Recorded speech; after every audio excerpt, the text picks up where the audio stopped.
biggest change I'd like to see is more faith in the stories that we're building, because we have a very valuable region, big market, lots of demand for technology companies, and the companies have to believe and build for this region. So this means solutions that fit this region.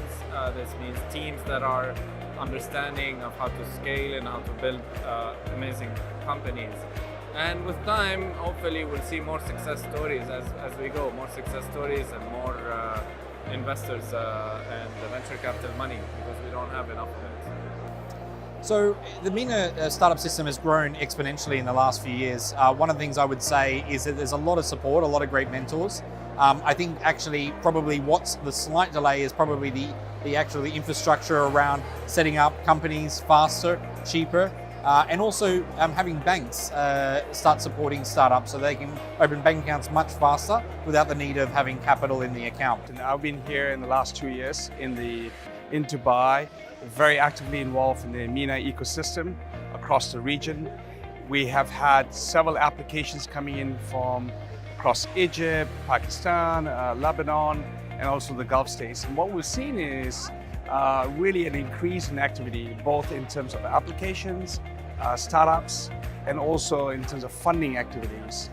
I think what we'd like to see a lot more going forward is a lot more connectivity and relationships being built across the various ecosystems. So we have a thriving ecosystem here in Dubai, but I'd love to see a lot more, say, in Bahrain or in Riyadh, and Lebanon coming together, pulling our resources and working together across different geographies, but also different accelerators. We have a number of accelerators that is coming up in the region, and I think a better collaboration in terms of experience sharing, mentoring, getting access to capital and data.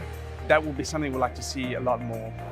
What we've been always adamant on seeing, both in terms of change as well as in terms of reinforcement, is easier access of mobility of talent across the region, specifically in the GCC, and even more specifically between Saudi and the UAE for non-nationals.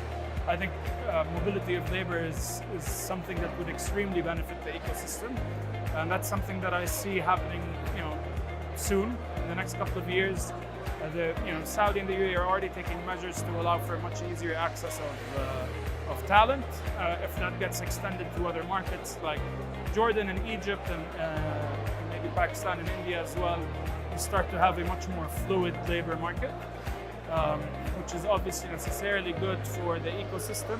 It normalizes salaries, it normalizes, it levels the playing field for talent as well. I think in terms of processes, I think changes in when it comes to like the banking side, like my main challenge, especially as a subscription e-commerce business, finding the right payment gateway and getting started quickly when it came to like setting up a business account and all that, like in terms of banking, I think that was like our biggest challenge and what took the most time.